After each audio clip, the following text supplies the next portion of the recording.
Kemudian saya tanggapi tadi itu, saya tanggapi pertanyaan Sido yang bilang siapa sih manajernya Sulis gitu.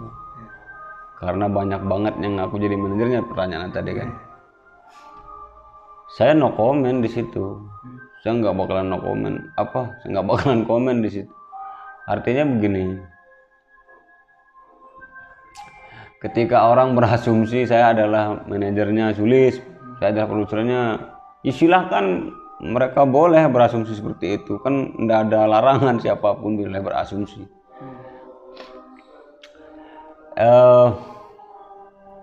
Mungkin karena selama ini Sulis itu selalu muncul di permukaan YouTube itu, di sosial media itu dari saya terus gitu kan. Ya wajar mereka mengatakan begitu, wajar, sah-sah saja. Tapi dalam posisi sekarang gitu, begitu Sulis sudah menjajaki juara Liga Dangdut gitu ya, ya udah dia itu bukan sama kita lagi manajemennya, udah enggak, ya udah sama Indosiar gitu. Jadi siapa saja sih misalnya orang daerah yang mengatakan dia adalah manajernya gitu, dia adalah produsernya, ya jelas salah dong. Orang sekarang Sulis sudah dikontrak jadi di sana. Berarti enggak ada lah yang Ya iya dong, udah otomatis itu. Artinya kan walaupun mereka bilang saya adalah produsernya, mereka bilang saya adalah gurunya segala macam, terserah itu asumsi mereka itu.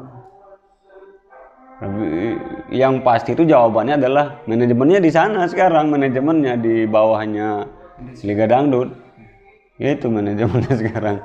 Ya untuk harapannya setelah Sulis sukses, harapan dari Bang Ica mungkin untuk Sulis. Mudah-mudahan Sulis bisa nonton YouTube CJ Lombok TV Official. Apa ya harapannya?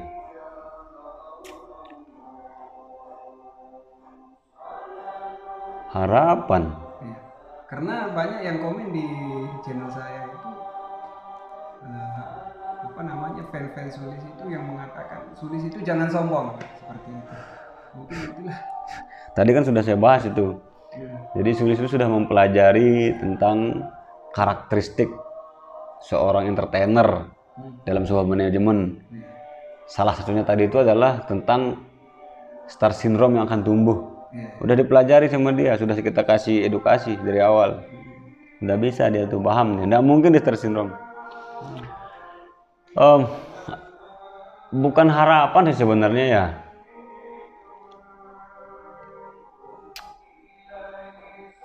Kalau boleh dikatakan apa ya? Bukan harapan sih sebenarnya. Ya bolehlah harapan aja nggak apa-apa. Karena tidak ada kaitannya untuk kan? Tidak ada kaitannya. Ini harapan Ya saya. ke depannya kan? Oke, saya berharap supaya semua talent-talent di daerah ini termasuk Sulis yang sekarang sudah dapat di posisi sekarang ini, untuk jangan puas.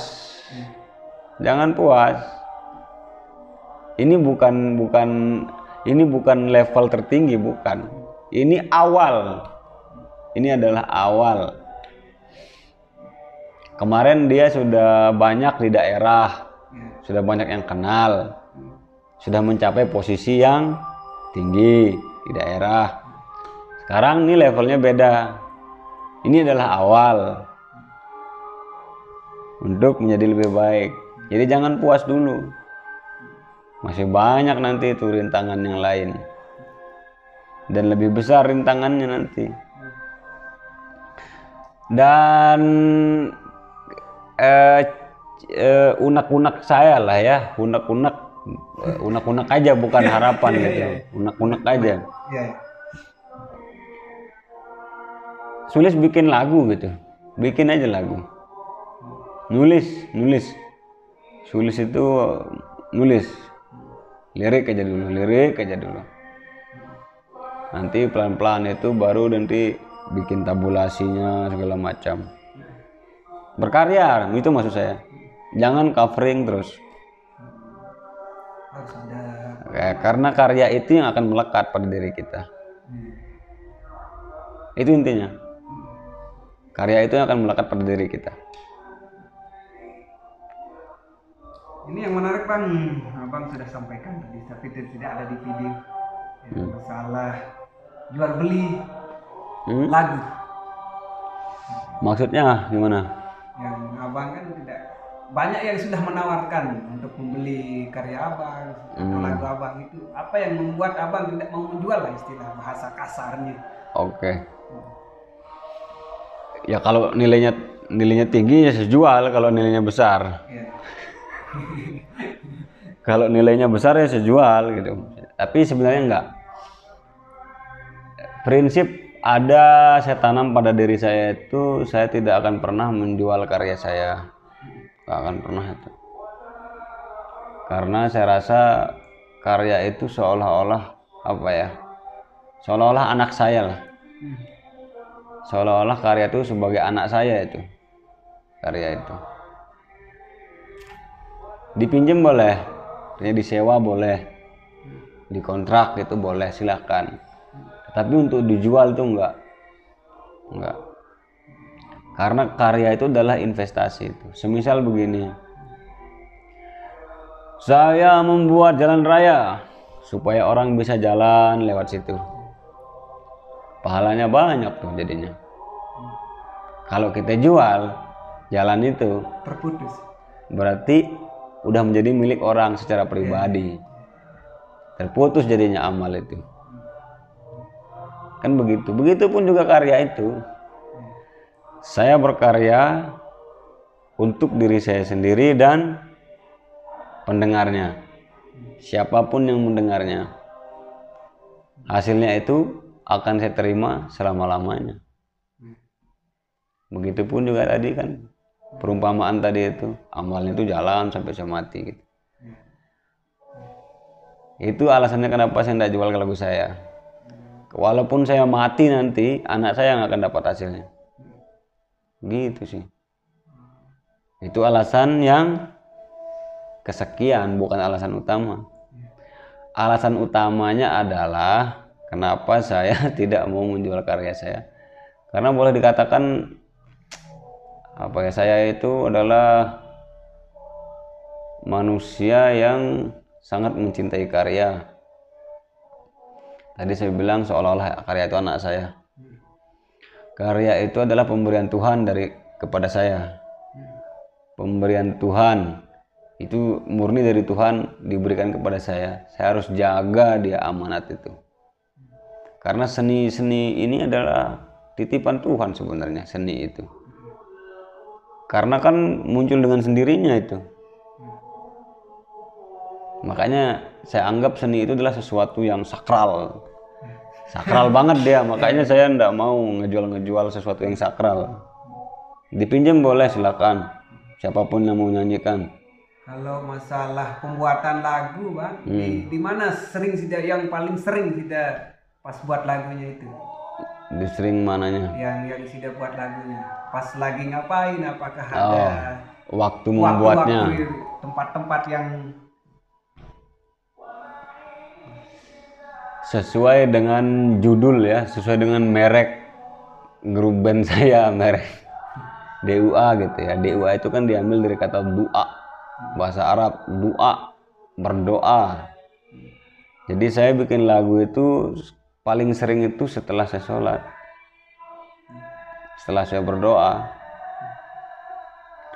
Karena di situ saya meminta kepada Tuhan, ya Tuhan, ya Allah, sekarang saya mau membuat lagu, ya Allah.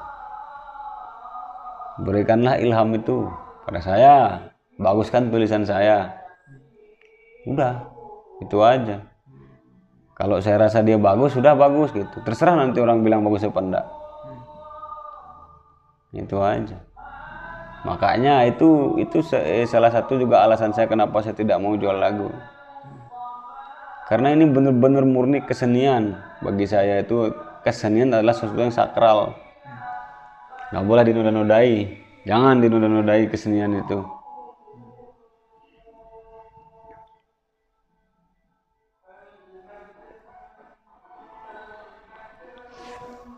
Begini sudah saya orangnya, selalu seperti si dibilang tadi sama saya tuh.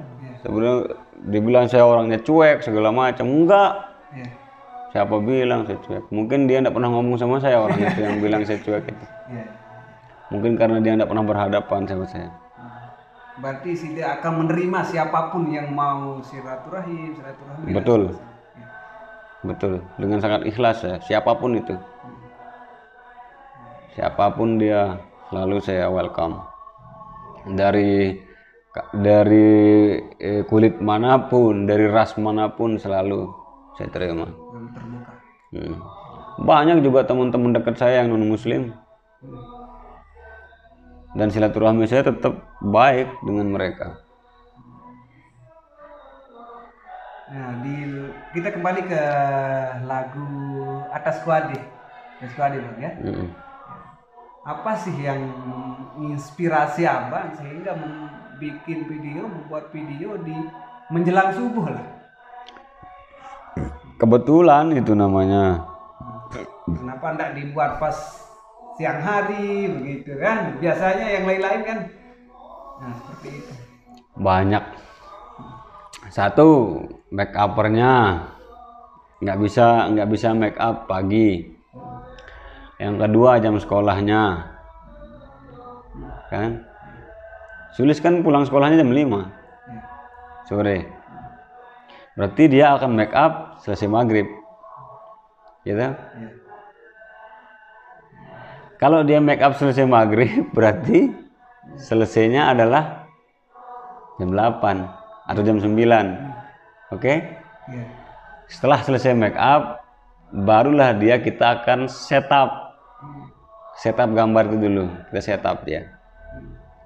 Setup, lama setup itu. Berjam-jam itu. Bisa sampai jam 12 kita setup doang. Udah setup, lagi kita ajarin koreonya seperti apa. Jadi di situ itu, di dalam satu produksi itu, saya terbagi menjadi 8 orang. Diri saya sendiri ini saya bagi menjadi 8 orang. Koreografernya ya saya, kameramennya ya saya, penata artistiknya ya saya, semuanya pokoknya bagi 8 tuh. Saya sendiri. Berarti si dia yang cover semua. Ya itu membuat dia lama. Akhirnya dalam proses itu, semisal anggaplah kita mulai jam 12, syutingnya mulai jam 12. Salah kan? Ulang, salah, ulang, istirahat, makan. Setelah makan lagi disambung. Salah, ulang, kan jam 4 pagi jadinya. Tidak ada yang begitu aneh lah. Tidak ada hal yang aneh di situ, sederhana aja. Nah itu kelemahan kita di daerah itu, karena jadwal kita itu sulit tepat karena banyak hal. Kenapa dia banyak hal? Karena tidak ada ikatan secara tertulis di situ. Kenapa saya tidak membuat ikatan secara tertulis? Nah, banyak rentetannya kenapanya itu. Banyak kenapanya. Ya udah nggak usah disebut kenapanya itu.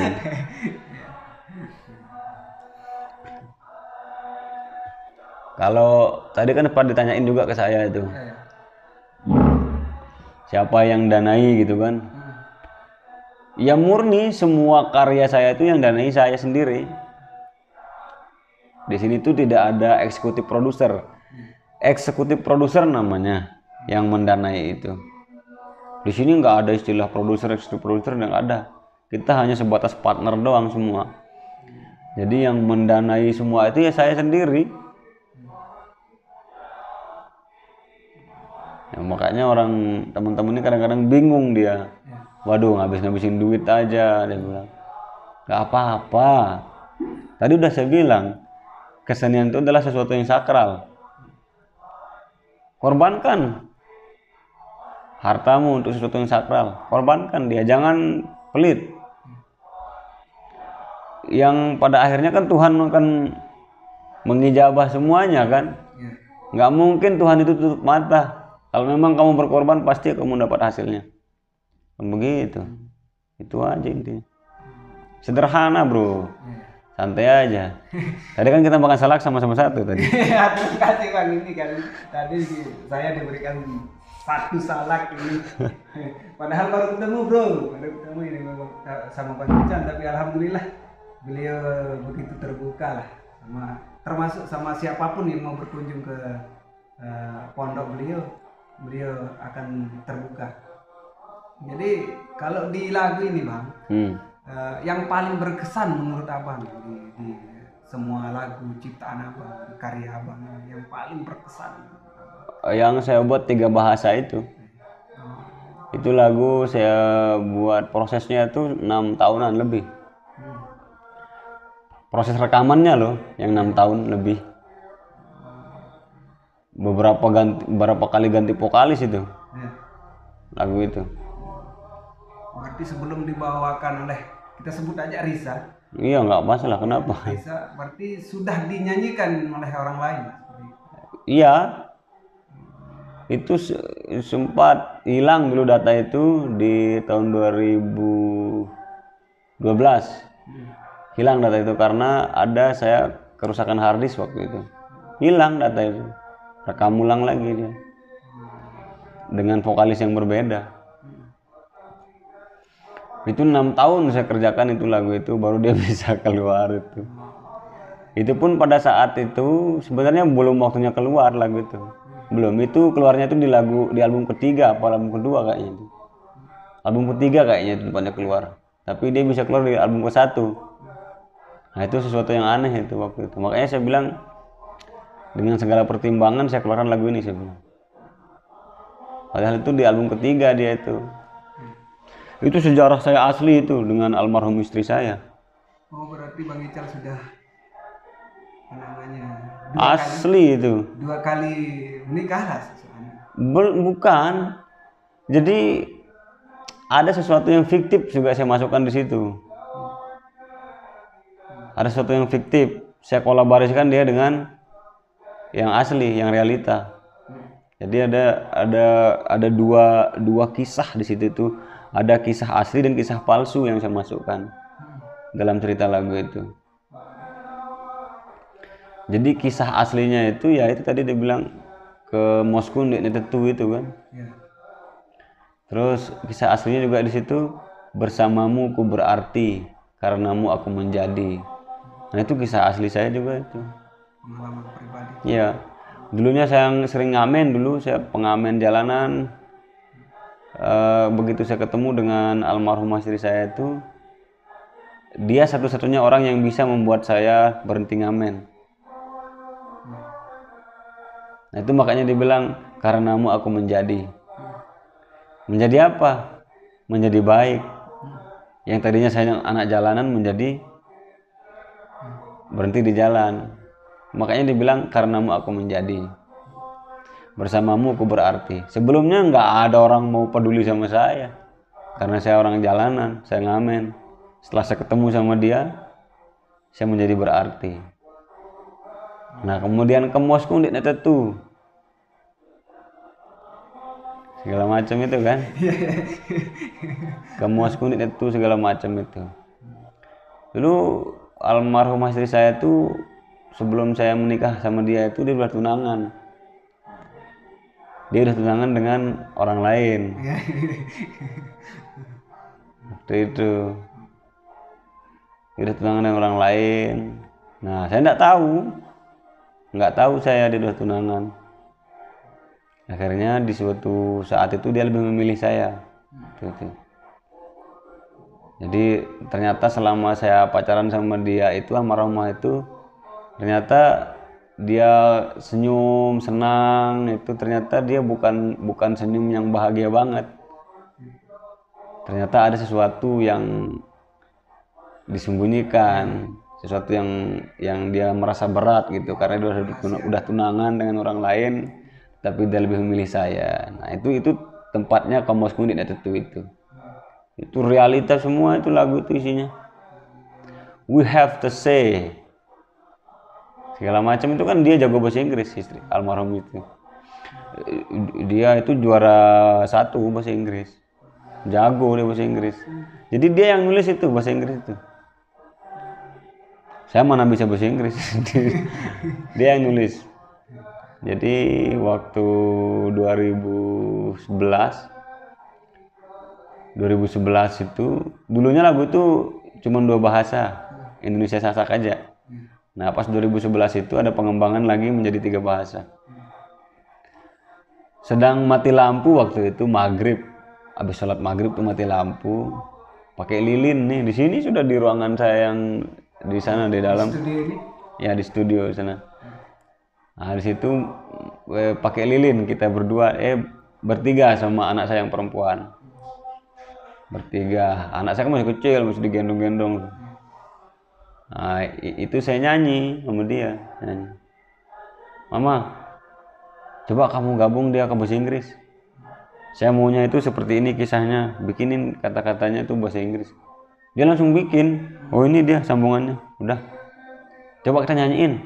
Bareng-bareng saya nyanyiin sama dia, saya berdua nyanyiin. Nah itu. Makanya ternyata dia meninggal sejauh apa istilahnya? Jauh apa istilahnya saya bilang, dia meninggal jauh sebelum apa istilahnya, gimana caranya dikatakan itu, bukan, jadi belum keluar lagu ini sudah meninggal dia gitu loh. Rencananya belum begituan, baru jadi itu lagu, baru selesai. Dia jadi bahasa Inggrisnya itu 2011 itu jadi bahasa Inggrisnya itu. Rencananya lagu-lagu yang 2011 itu jadi, itu yang sudah jadi 2011 itu akan saya keluarkan dia di tahun 2020 sebenarnya, karena ada angka istimewa di situ, 2 DUA, jadi 220 dia keluar lagu itu sebenarnya, lagu itu. Jadi sudah saya agendakan dia. Jadi lagu-lagu yang ada yang sudah selesai di tahun 2011 itu akan saya keluarkan dia di 2020. Termasuk lagu Kajuman itu sebenarnya 2020 tepatnya saya keluarkan. Itu karena dia masuk di album ketiga apa kedua sih waktu itu. Nah itulah dia. Nah, ternyata istri saya meninggal di tahun 2016 atau 15? 16 ya. 2016 meninggal istri saya. Akhirnya saya memutuskan udah keluarkan lagu ini. Makanya di satu postingan saya di Facebook itu saya bilang dengan segala pertimbangan lagu ini saya keluarkan. Itu saya bilang di Facebook. Di tahun 2016. Pas saya mau launching itu. Ya, saya percepat dirinya keluarnya karena itu adalah kenang-kenangan saya sama almarhum istri itu. Sebelum lahirnya DUA ini mungkin abang apa nama bandnya dulu, mungkin abang sudah pertama band karena masyarakat tahu abang ini sebagian besar seperti itu, karena mungkin di kalangan musisi abang sudah begitu dikenal begitu, tapi masyarakat mengenal abang setelah dari band DUA ini. Band pertama saya itu namanya HCN Band. HCN itu adalah sebuah racun. HCN itu racun itu. Itu nama band saya pertama. Kemudian ada MPR, Masakan Padang Rebel namanya itu. Masakan Padang. Itu nama band saya dulu. Kemudian Kelas Band. Terus banyaklah band saya jadi additional player sering. Terakhir itu ya DUA. 2007. 2007 itu DUA. Setelah saya vakum sekian tahun itu.